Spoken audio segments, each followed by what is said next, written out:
Charlie Kirk. Charlie മരിച്ചിട്ടും ചാർലിയുടെ ആ legacy അവസാനിക്കുന്നില്ല. അമേരിക്കയിൽ കുർബാനയ്ക്ക് പോകുന്ന കത്തോലിക്കരായിട്ടുള്ള കുട്ടികളുടെ എണ്ണം ചാർലിയുടെ മരണശേഷം വർദ്ധിച്ചു എന്ന് പറയുന്നു.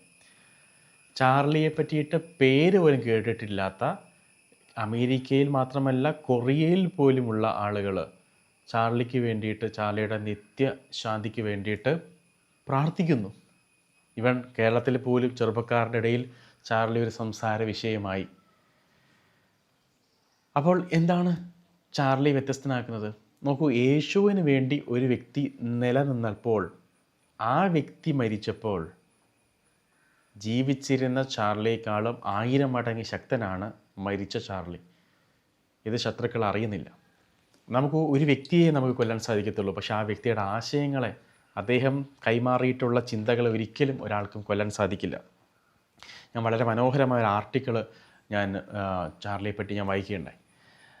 അപ്പോൾ അതോട് വരുന്നതിന് മുമ്പ് ഈ ബിഷപ്പ്, കാലിഫോർണിയയിലെ ഒരു ബിഷപ്പ് ജോസഫ് ബ്രണ്ണൻ, അദ്ദേഹം പറഞ്ഞത് പ്രകാരമാണ്, മരിക്കുന്നതിന് ഒരാഴ്ച മുൻപ് ചാർലി അദ്ദേഹത്തിൻ്റെ അടുക്കൽ വന്ന് പറഞ്ഞു, ഞാൻ കത്തോലിക്ക വിശ്വാസത്തിലോട്ട് കൺവേർട്ട് ചെയ്യപ്പെടുന്നതിന് ഞാൻ ഇത്രയും അടുത്തെത്തി, ഐ ആം ദിസ് ക്ലോസ് എന്നാണ് ഇദ്ദേഹം തൻ്റെ ബിഷപ്പിനോട് പറഞ്ഞത്. ചാർലി തൻ്റെ ഭാര്യയോടൊപ്പം കുർബാനയ്ക്ക് പോയി അറ്റൻഡ് ചെയ്യുന്ന ഫോട്ടോസൊക്കെ സോഷ്യൽ മീഡിയാസിൽ നമുക്ക് കാണാൻ സാധിക്കും. അപ്പോൾ ഇനി കുറച്ചും കൂടെ മാസങ്ങൾ കഴിഞ്ഞിരുന്നെങ്കിൽ ഉറപ്പായിട്ട് അദ്ദേഹം കത്തോലിക്ക തിരുസഭയിലോട്ട് വന്നേനെ, ഇതിലും കൂടുതൽ ആത്മാക്കളെ നേടിയേനെ. പക്ഷേ ദൈവത്തിൻ്റെ പദ്ധതിയുണ്ട്. ഇന്ന് ഈ ഭൂമിയിൽ ജീവിച്ചിരിക്കുന്നതിനേക്കാളും മരിച്ച ചാർലി ശക്തനാണ്. ഇന്ന് ഈ ഭൂമിയിൽ അദ്ദേഹം ജീവിച്ചിരിപ്പുണ്ടായിരുന്നെങ്കിൽ അദ്ദേഹത്തിൻ്റെ വീഡിയോസ് കാണാൻ സാധ്യതയുള്ളവരെക്കാളും കൂടുതൽ ആളുകൾ അദ്ദേഹത്തിൻ്റെ മരണശേഷം അദ്ദേഹത്തിൻ്റെ വീഡിയോസ് കാണാൻ തുടങ്ങി എന്നുള്ളത്. ഞാൻ പല കമൻറ്റ് ബോക്സിലും വായിച്ചൊരു കാര്യമുണ്ട്.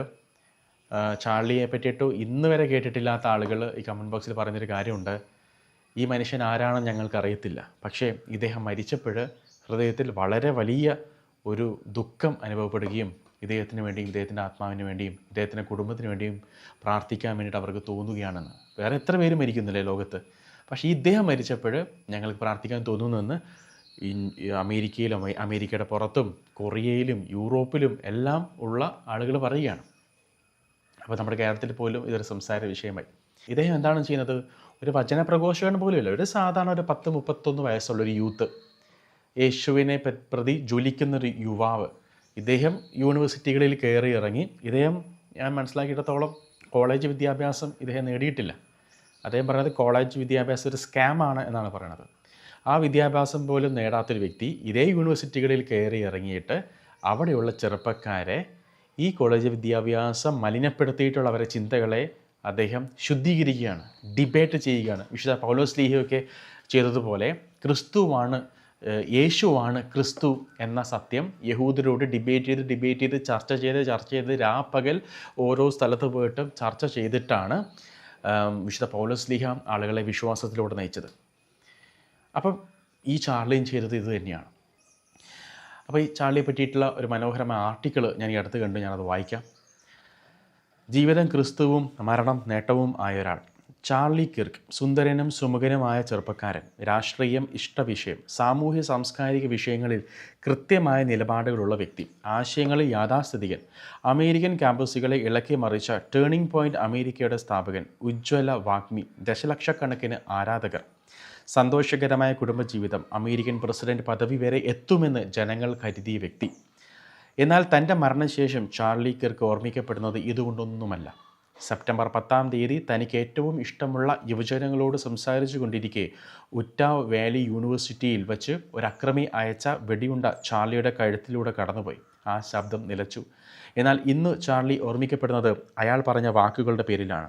2025 ജൂലൈ 16 കർമ്മല മാതാവിൻ്റെ തിരുനാൾ ദിവസം, മേരി ഈസ് ദ സൊല്യൂഷൻ, മറിയമാണ് പരിഹാരം എന്ന് ചാർലി പറഞ്ഞത് തലമുറകളെ വിഷലിപ്തമാക്കുകയും കുടുംബ ബന്ധങ്ങളെ ശിഥിലമാക്കുകയും ചെയ്ത ഫെമിനിസത്തിൻ്റെ വഴിപിഴച്ച പോക്കിന് പ്രതിവിധിയായിട്ടാണ്. ഓർക്കണം, മറിയത്തെ വണങ്ങുന്ന ഒരു കത്തോലിക്കനോ ഓർത്തഡോക്സുകാരനോ ആയിരുന്നില്ല കിർക്ക്. അയാൾ ഒരു ഇവാഞ്ചലിക്കൽ സഭാംഗമായിരുന്നു. അയാളൊരു സുവിശേഷ പ്രഘോഷകനോ പാസ്റ്ററോ പോലും ആയിരുന്നില്ല. എന്നിട്ടും തൻ്റെ പ്രഭാഷണങ്ങളിൽ ക്രിസ്തുവിനെ ഉയർത്തിക്കാട്ടാൻ ചാർലി മടിച്ചില്ല. തൻ്റെ വിശ്വാസം പരസ്യമായി പ്രഖ്യാപിക്കാൻ അയാൾക്ക് ഒരു മടിയും ഉണ്ടായിരുന്നില്ല. യേശുവിൻ്റെ മാർഗമാണ് ഒരു രാജ്യമെന്ന നിലയിൽ അമേരിക്കയ്ക്ക് മുന്നോട്ട് പോകാനുള്ള ഒരേ ഒരു മാർഗമെന്ന് അയാൾ തൻ്റെ പ്രസംഗങ്ങളിലൂടെ ജനങ്ങളോട് പറഞ്ഞു. ഗർഭചിത്രം മൗലിക അവകാശമാക്കണമെന്ന് വാദിക്കുന്നവർ ശക്തി പ്രാപിക്കുന്ന ഒരു രാജ്യത്ത് ഗർഭചിത്രം അതിക്രൂരമായ തിന്മയും പാപവുമാണെന്ന് അയാൾ വിളിച്ചു പറഞ്ഞു. ജീവിച്ചിരുന്ന ചാർലിയേക്കാൾ 1000 മടങ്ങ് ശക്തനായി മാറിയിരിക്കുകയാണ് രക്തസാക്ഷിയായ ചാർലി. അതിനെ സാധൂകരിക്കുന്ന വാർത്തകളാണ് അനുദിനം പുറത്തു വന്നുകൊണ്ടിരിക്കുന്നത്. ചാർലിയുടെ ജീവിതവും മരണവും അമേരിക്കയിലെ ക്രൈസ്തവ വിശ്വാസത്തിൽ വലിയൊരു ഉണർവിന് കാരണമാവുകയും ചാർലിയെ ഒരിക്കലും കണ്ടിട്ടോ കേട്ടിട്ടോ അറിഞ്ഞിട്ടോ ഇല്ലാത്ത അനേകായിരങ്ങൾ ക്രിസ്തുവിലേക്ക് തിരിയുന്നു. 7 പതിറ്റാണ്ടിനിടയിൽ ഒരിക്കൽ പോലും ബൈബിൾ വായിക്കാത്ത മനുഷ്യർ ബൈബിൾ വായിച്ചു തുടങ്ങുന്നു. അനേക വർഷങ്ങളായി ഒരിക്കലും പ്രാർത്ഥിച്ചിട്ടില്ലാത്ത ഒരു വീട്ടമ്മ പറയുന്നു, ചാർലി കൊല്ലപ്പെട്ട ദിവസം താൻ ആദ്യമായി തൻ്റെ മക്കൾക്ക് വേണ്ടി പ്രാർത്ഥിച്ചുവെന്ന്. അമേരിക്കയിലുടനീളം ദേവാലയങ്ങളിൽ വരുന്നവരുടെ എണ്ണത്തിൽ വർധനവ് കണ്ടു തുടങ്ങിയിരിക്കുന്നു. സാൾട്ട് ലേക്ക് സിറ്റി കത്തോലിക്ക രൂപതയിലെ വികാരി ജനറലിൻ്റെ പ്രസ്താവന ഇത് ശരിവെക്കുന്നു. ബൈബിളിൻ്റെ ഫോട്ടോ ഷെയർ ചെയ്തുകൊണ്ട് ഒരു ചെറുപ്പക്കാരൻ എഴുതി, ചാർലി, നിനക്കു വേണ്ടി ഞാൻ ബൈബിൾ വായിക്കാൻ തുടങ്ങി. 1 or 2 പേരല്ല, 100 കണക്കിന് മനുഷ്യർ തങ്ങളുടെ വിശ്വാസം പരസ്യമായി ഏറ്റുപറയുന്നു. തങ്ങൾ ബൈബിൾ വായിക്കാൻ തുടങ്ങിയെന്നും വിശ്വാസ ജീവിതത്തിലേക്ക് തിരിച്ചു വന്നുവെന്നും തങ്ങളുടെ പ്രിയപ്പെട്ടവരെയും സുഹൃത്തുക്കളെയും അറിയിക്കാനായി അവർ പോസ്റ്റുകൾ ഇടുന്നു. സൂം മീറ്റിങ്ങുകളിൽ, ഇൻസ്റ്റാഗ്രാമിൽ ചാർലിയുടെ സ്മരണക്കായി തുടങ്ങിയ എണ്ണമറ്റ പ്രാർത്ഥനാ കൂട്ടായ്മകളിൽ, ഹാഷ്ടാഗുകളിൽ എല്ലാം അവർ വിശ്വാസം പങ്കുവെക്കുന്നു. ചാർലി ഒരു രാഷ്ട്രീയക്കാരനായിരുന്നു, എന്നാൽ അവരാരും രാഷ്ട്രീയം പറയുന്നില്ല. അത്ഭുതങ്ങൾ അവസാനിക്കുന്നില്ല. ഒരാൾ എഴുതിയിരിക്കുന്നു, ഞാൻ ഒരിക്കലും ഒരു വിശ്വാസിയായിരുന്നിട്ടില്ല, എന്നാൽ ചാർലിയുടെ മരണം എന്നെ പിടിച്ചു കുലുക്കി. ഞാൻ എഴുന്നേറ്റ് സങ്കീർത്തനങ്ങൾ വായിച്ചു, എനിക്ക് കണ്ണീർ അടക്കാനായില്ല. മറ്റൊരാൾ പറയുന്നു, ചാർലി പറയുന്ന എല്ലാ കാര്യങ്ങളോടും യോജിക്കാൻ എനിക്ക് കഴിഞ്ഞിട്ടില്ല, എന്നാൽ ആ മനുഷ്യൻ്റെ മരണം എന്നെ സ്തബ്ധനാക്കി. മരണത്തെക്കുറിച്ച് ചിന്തിക്കാൻ അതെന്നെ പ്രേരിപ്പിച്ചു. ഞാൻ എഴുന്നേറ്റ് ബൈബിളിൽ നിന്ന് സുവിശേഷ ഭാഗ്യങ്ങളുടെ ഭാഗം എടുത്തു വായിച്ചു. ഒരു ചെറുപ്പക്കാരൻ്റെ വാക്കുകൾ, ഞാൻ കരുതിയിരുന്നത് വിശ്വാസം പ്രായമായവർക്ക് മാത്രം വേണ്ടിയുള്ളതാണെന്നായിരുന്നു. ചാർലി മരിച്ച രാത്രിയിൽ ഞാൻ ബൈബിൾ തുറന്ന് യോഹന്നാൻ്റെ സുവിശേഷം വായിച്ചു. ഒരു പിതാവ് എഴുതി, ചാർലിയുടെ മരണവാർത്ത അറിഞ്ഞപ്പോൾ എൻ്റെ മക്കൾക്ക് വേണ്ടി എന്തെങ്കിലും ചെയ്യണം എന്ന ചിന്ത എൻ്റെ മനസ്സിലേക്ക് കടന്നു വന്നു. ഞാൻ അവരെ അടുത്തിരുത്തി ബൈബിൾ ഉച്ചത്തിൽ വായിച്ചു കൊടുത്തു. ജീവിതത്തിൽ ആദ്യമായാണ് ഞാൻ ബൈബിൾ ഉറക്കെ വായിക്കുന്നത്. ചാർലി കിർക്കിൻ്റെ ജീവിതം തന്നെ അത്ഭുതമാണ്. ബൈബിൾ വായിക്കുന്നവരുടെ എണ്ണം വളരെ കുറവായൊരു രാജ്യത്ത് ദേവാലയ ശുശ്രൂഷകളിൽ പങ്കെടുക്കുന്നവരുടെ എണ്ണം അനുദിനം കുറയുന്ന ഒരു പശ്ചാത്തലത്തിൽ ക്രിസ്തുമാർഗം 4 വശത്തു നിന്നും വളഞ്ഞിട്ട് ആക്രമിക്കപ്പെടുകയും നിന്ദിക്കപ്പെടുകയും ചെയ്യുന്ന ഒരു കാലത്ത് അയാൾ സുവിശേഷത്തെ ഉയർത്തിപ്പിടിച്ചു. തൻ്റെ മരണശേഷം താൻ അനുസ്മരിക്കപ്പെടേണ്ടത് തൻ്റെ ക്രൈസ്തവ വിശ്വാസത്തിൻ്റെ പേരിലായിരിക്കണമെന്ന് ചാർലി നേരത്തെ തന്നെ പറഞ്ഞു വച്ചിരുന്നു. ചാർലി തുടങ്ങിവെച്ച ആത്മീയ മുന്നേറ്റം ഒരു കുറവും വരാതെ മുന്നോട്ട് കൊണ്ടുപോകുമെന്ന ചാർലിയുടെ ഭാര്യ എറിക്കയുടെ വാക്കുകളും നമുക്കിതിനോട് ചേർത്ത് വെക്കാം. നാം കാണുന്നത് വലിയൊരു അത്ഭുതമാണ്. ഒരു മനുഷ്യൻ്റെ മരണം അനേകരുടെ മാനസാന്തരത്തിനുള്ള അവസരമായി പരിശുദ്ധാത്മാവ് മാറ്റുന്ന മഹാത്ഭുതം. ഒരുവൻ എല്ലാവർക്കും വേണ്ടി മരിച്ചുവെന്നും അതിനാൽ എല്ലാവരും മരിച്ചുവെന്നും ഞങ്ങൾക്ക് ബോധ്യമുള്ളതിനാൽ ക്രിസ്തുവിൻ്റെ സ്നേഹം ഞങ്ങൾക്ക് ഉത്തേജനം നൽകുന്നു. 2 കൊറിന്തോസ് 5:14 ക്രിസ്തുവിൻ്റെ സ്നേഹമാണ് ചാർലി കിർക്കിന് ഉത്തേജനം നൽകിയത്. അയാളുടെ മരണം അനേകർക്ക് ക്രിസ്തുവിൻ്റെ സ്നേഹം തിരിച്ചറിയാനുള്ള മഹാത്ഭുതമാക്കി മാറ്റുന്ന പരിശുദ്ധാത്മാവിന് നന്ദി പറയാം. മരണശേഷം താൻ അനുസ്മരിക്കപ്പെടേണ്ടത് തൻ്റെ ക്രൈസ്തവ വിശ്വാസത്തിൻ്റെ പേരിലായിരിക്കണമെന്ന ചാർലിയുടെ വാക്കുകൾ നമുക്ക് പ്രചോദനം നൽകട്ടെ.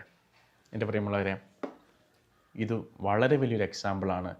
നമ്മൾ ജീവിക്കുമ്പോൾ ഒരു സിഗ്നേച്ചറോട് ജീവിക്കാൻ. എന്തെങ്കിലും നമ്മൾ ഒരു ബിസിനസ് കെട്ടിപ്പടുത്തു എന്നതിൻ്റെ സിഗ്നേച്ചറല്ല, എന്തെങ്കിലും ഒരു നോവലോ ഒരു കഥയോ എഴുതി എന്നതിൻ്റെ പേരിലല്ല ആളുകൾ നമ്മളെ അറിയേണ്ടത്. നമ്മളെ ഓർക്കുമ്പോൾ ആളുകൾ ക്രിസ്തുവിനെ ഓർക്കണം. നമ്മുടെ പേര് ഓർക്കുമ്പോൾ ആളുകൾ യേശുവിനെ ഓർക്കണം.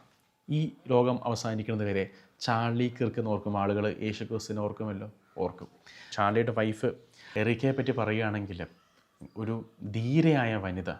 തൻ്റെ ഭർത്താവിൻ്റെ മൃതശരീരവുമായിട്ട് അവർ വാഹനത്തിൽ പോകുമ്പോൾ ജപമാല കൈകൾ ഉയർത്തിപ്പിടിച്ചിട്ടാണ് അവർ ആളുകൾക്ക് യാത്ര പറഞ്ഞത്.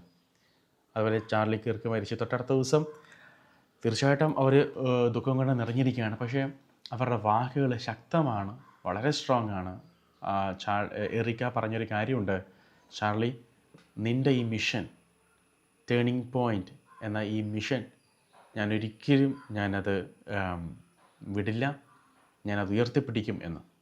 അപ്പം ചാർലി കിർക്കിൻ്റെ ഭാര്യയെ നമ്മൾ നോക്കുമ്പോൾ കാണുന്നത് കീവിലെ വിശുദ്ധ ഒൽഗയാണ്. വിശുദ്ധ ഒൽഗ, അതേ ബോൾഡ്നെസ്, അതേ വിശ്വാസം, അതേ ധീരത, ഏകദേശം സമാനമായ ജീവിതമാണ് ഈ ചാർലിയുടെ വൈഫ് എറിക്കയ്ക്കും ഒൽഗയ്ക്കുമുള്ളത്.